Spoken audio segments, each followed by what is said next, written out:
Stakeholders meet in Abuja to validate draft national social protection policy. United Nations commend Nigeria for efficient food system model. Oil companies appear before House over default of 1% remittances. Oil jumps as soft dollar and tight supply supports, and the day's conversation is centered on tax compliance for national development. This is Business Express on the network service of the NTA, and we are reaching you from Abuja, the nation's capital. I am Musa Abubakar.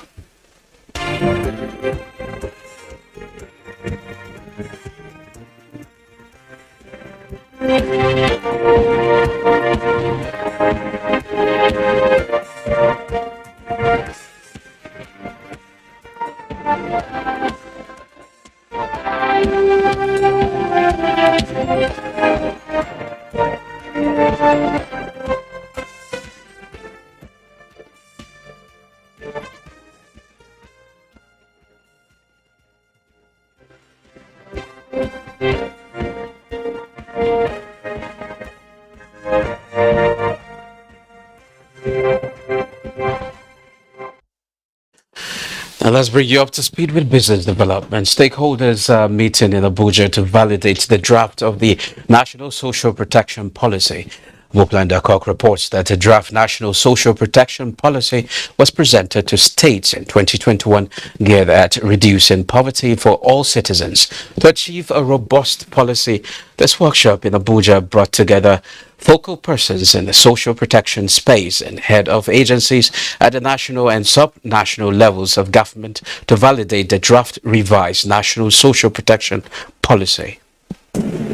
Poverty in Nigeria is multidimensional, and the government has put in place different interventions such as the National Youth Investment Fund, the Empower and Government Enterprise Empowerment Program, and most recently, the National Poverty Reduction with Growth Strategy, amongst others, to find solutions to the issue of poverty.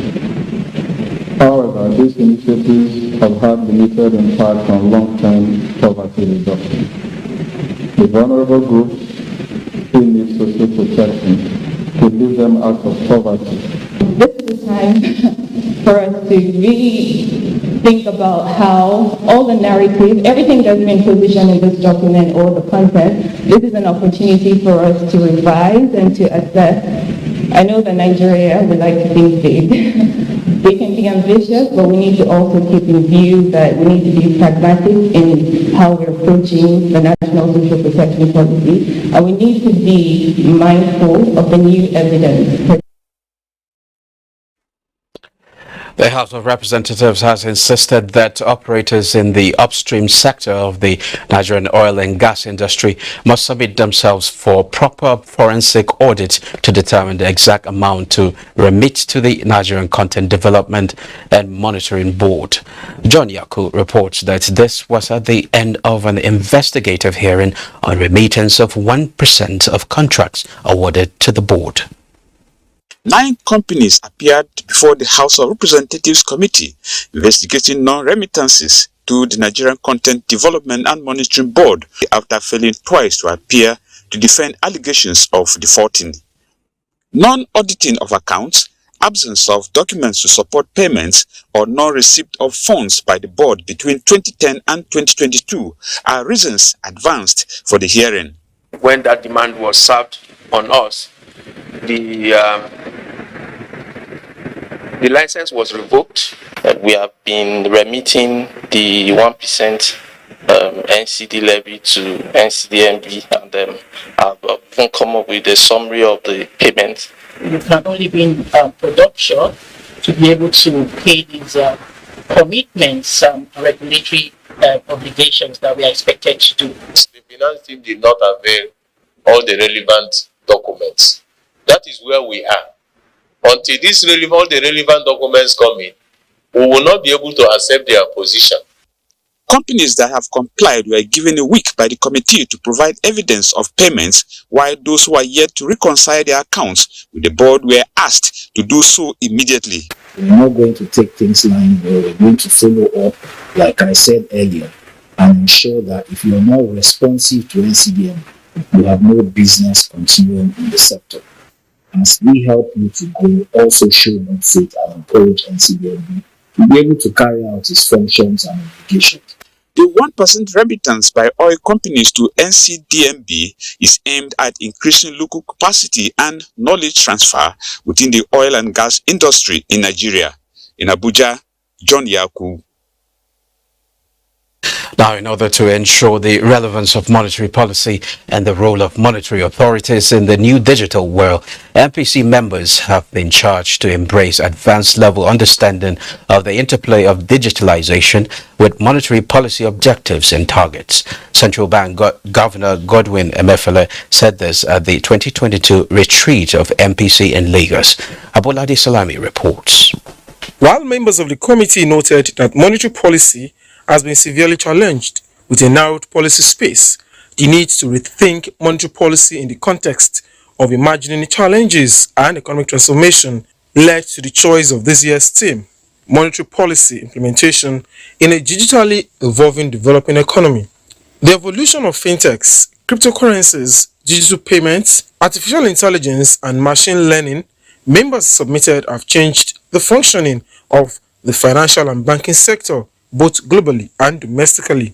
A global payments report for 2021 showed that last year was the first time where payments by digital wallets exceeded payments by cash worldwide. And the data shows that only 13% of in-store payments worldwide would now be made by cash. Here in Nigeria, we're seeing even our indents, so the printing of cash itself by the mint reducing over the past couple of years. So that trend is the same in Nigeria. Central Bank Governor Godwin Emefiele says, while the innovation came with a lot of risks and uncertainties for the sector, there are many other benefits for positive economic transformation, particularly financial inclusion, which has been principal catalyst for inclusive growth. Digital financial services are reputed to have created 95 million jobs opportunities and boosted GDP of emerging economies by 6%. Digital finance supports greater financial inclusion by making policy possible the extension of financial services to non-financial sectors and to individuals with minimal access to smart electronic devices. Despite the global economic crisis and the double-digit inflation figures, members of the committee gave assurance to the commitment of ensuring that monetary policy supports the overall objective of sustaining and improving the standards of living of Nigerians. Now to discussion. There has been an existing amnesty for defaulting taxpayers, which the tax authorities are now saying it's no longer business as usual as prosecution of defaulters commences.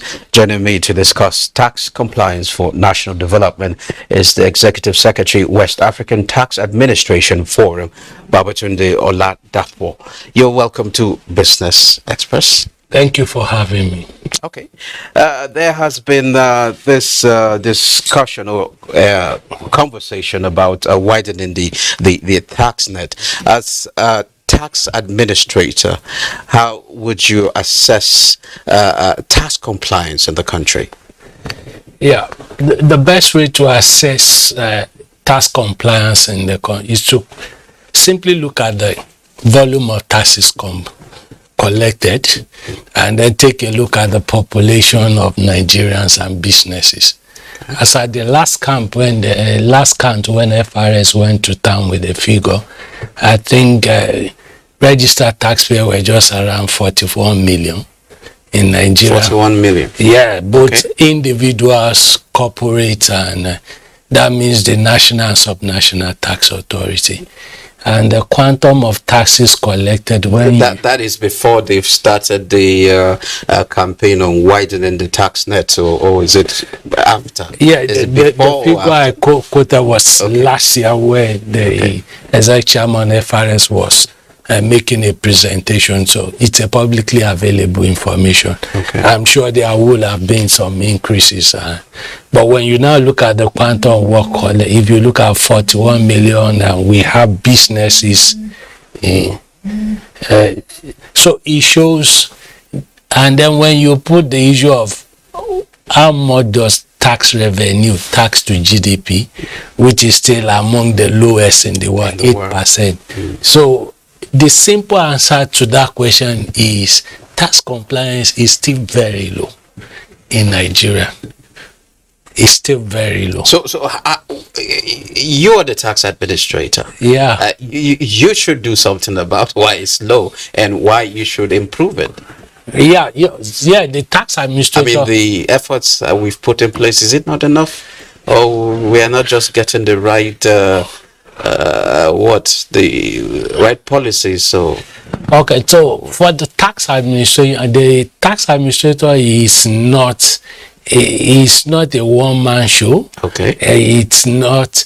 Tax administrator worked with a couple of people. You need support.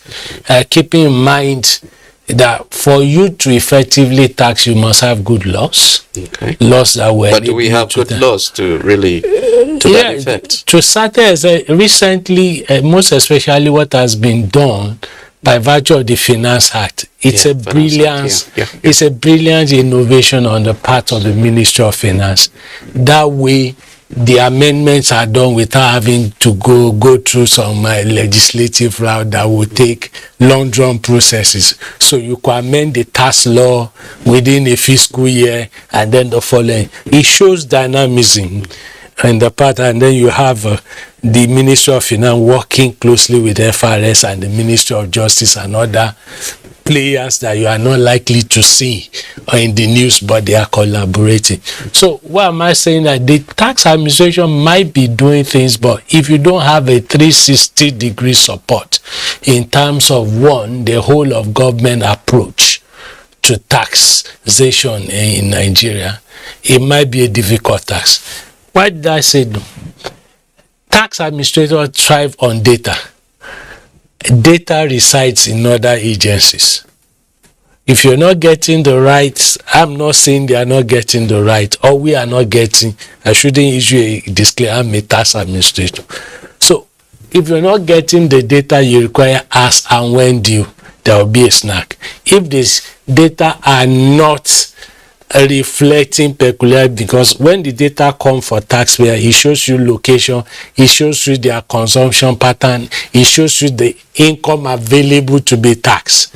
Those are the kind of, sometimes you get from the bank, sometimes you get from the register of complaint, that is the corporate affairs commission, sometimes you get from other agencies just like the court. Because for instance, when you sell a piece of land at a profit, you go to the court. And if the court does not provide that data that someone transacted a business and came and do this, that data is out of the view. So in that sense, you may not be able to recover the capital gains tax. So for tax administrations, it should be a whole of government approach vis-a-vis citizen support, because there's no way you can run away from taxation. Taxation is the bedrock of development. Of course. The harmonization of the tax authorities, will it help tax revenue generation? Yes, certainly it will. Let's look at the global practice. In some countries, you have unified revenue authorities. That's like a central body is in charge of tax. I mean, while you still allow the local government to collect what is rates and levies, but the main source of taxation, with the corporate and the payroll taxes, it's centralized. That way, you can get a common pool, and then you come up with the sharing formula. But being Nigeria, for what we are, is a federal state, we have federal, we can still collaborate more than what we are doing. Yes, we have the joint tax board, but it has to go beyond the tax authority to the state government supporting the tax authority to collaborate effectively. When you look at the way it is in Nigeria, most of the taxes collected are from corporates.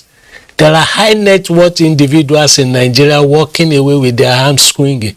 And because the National Tax Authority, the FRS, is not directly responsible for collecting those income tax, it becomes difficult.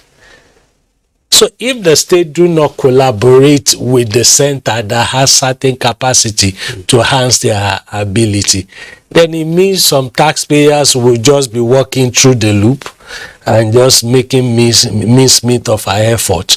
And how can technology now enhance the centralization of this data we're talking about? Yeah, technology is a game changer, but we also need to look at the other side of technology. It's a case of garbage in, garbage out. It is what you feed technology that comes, because there is a beginning of the process. Of course. But technology is definitely the in thing. Tax administrations globally are digitalizing their processes, and the cost of collection is being reduced. From your comfort of your home, you could pay your taxes. That's where we should be. From the comfort of my home, I can go to the internet and find out how much am I liable to pay. I can file out my monthly VAT returns online. I can file out my payroll taxes online. It saves time, it saves costs, and it also promotes transparency. People can see the trail of what we're, but we need to be cautious of the type of technology we are using. Is it the one that can suit our environment? Is it the one that we can tinker with and it gives us what we need? Okay, utilization of the capital gains tax on profit from sale of stocks, bonds, precious metals, and real estate is seen as a gold mine yet to be tapped. Yeah. So how can this really improve revenue generation?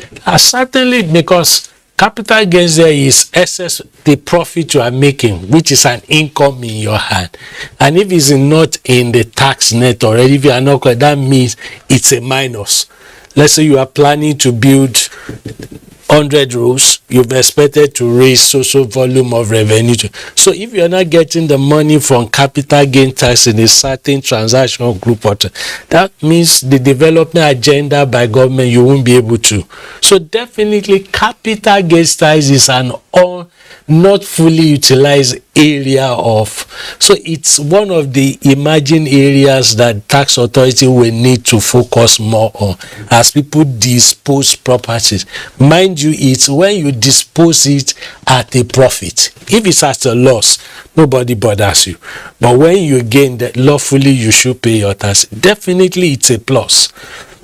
Okay, what other ways can we use to explore alternative tax returns somehow? Yes, like you mentioned, yes, at the beginning you were talking about broadening the tax base. Yeah. For instance, a tax handle like VAT, if you look at the volume of non-compliance, and that's one of the pain of the FRS. Okay. I've read about the SXI talking about people holding them, because sometimes government appoints. There's two ways that VAT works. It's the one that comes on the consumption of some good directly to you. Okay. While some are appointed to withhold the VAT and remit to government.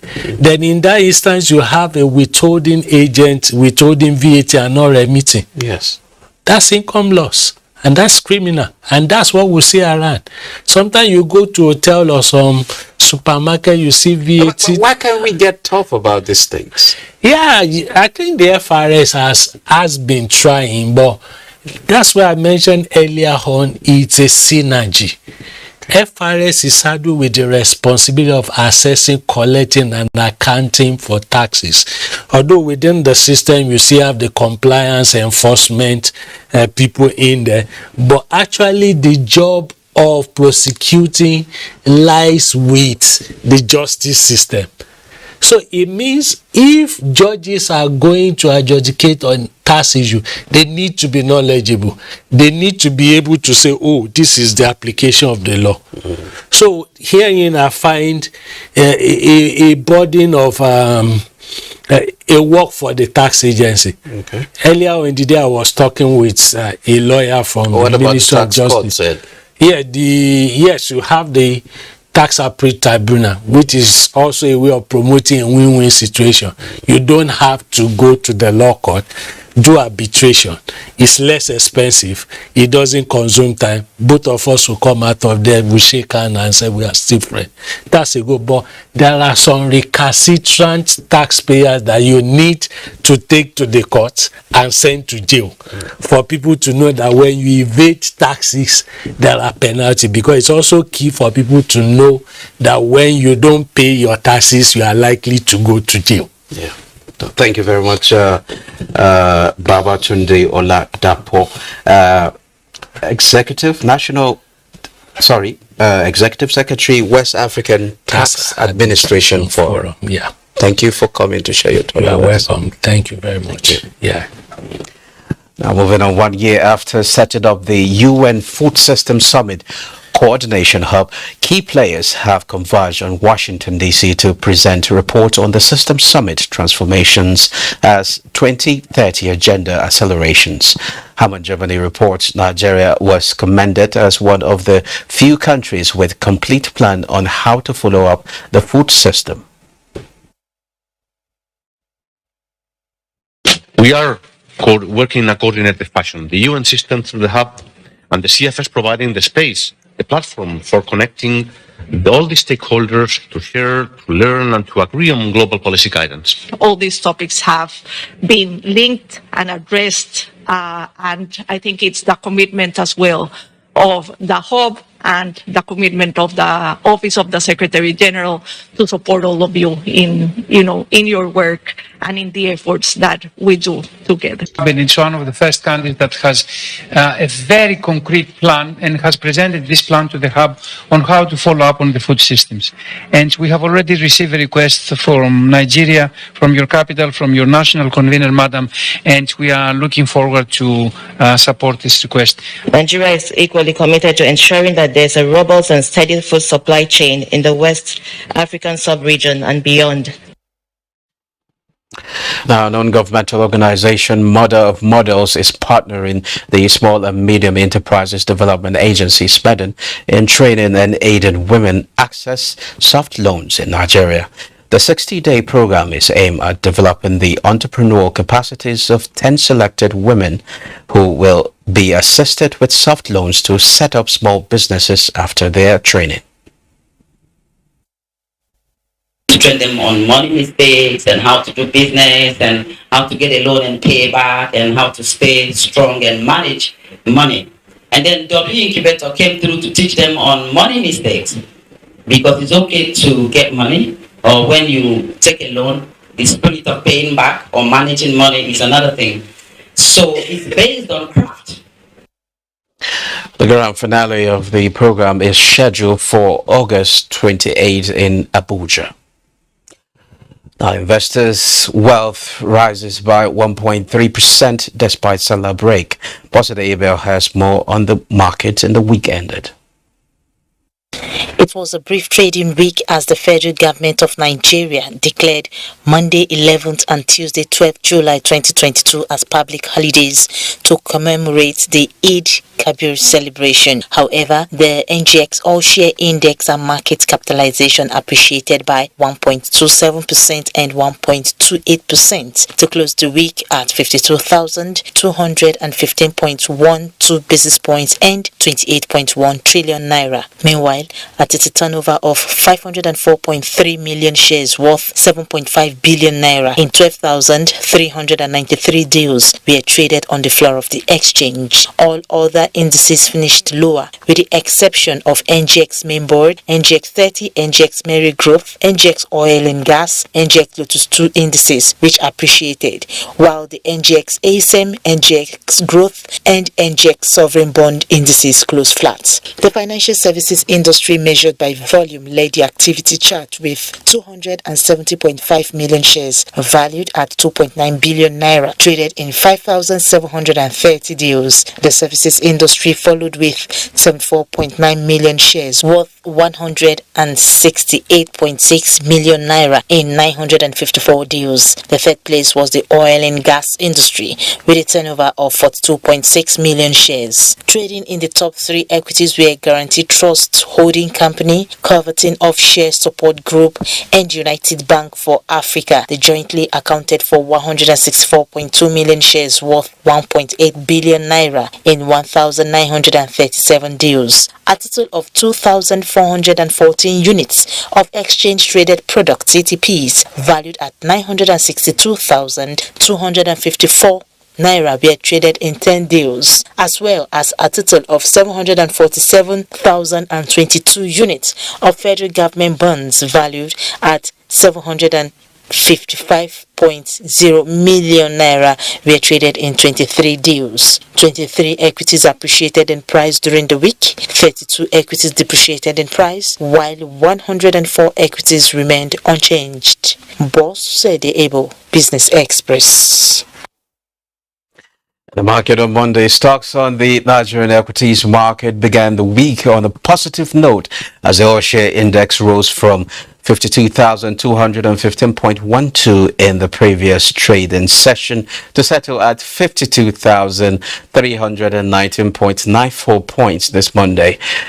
Market capitalization also advanced to 28.214 trillion naira, 116.28 million shares, exchange hands in 4,525 deals valued at 3.464 billion naira. Now, this is where we end Business Express. Business Express continues on Tuesday by 9:30 a.m. Thanks for watching.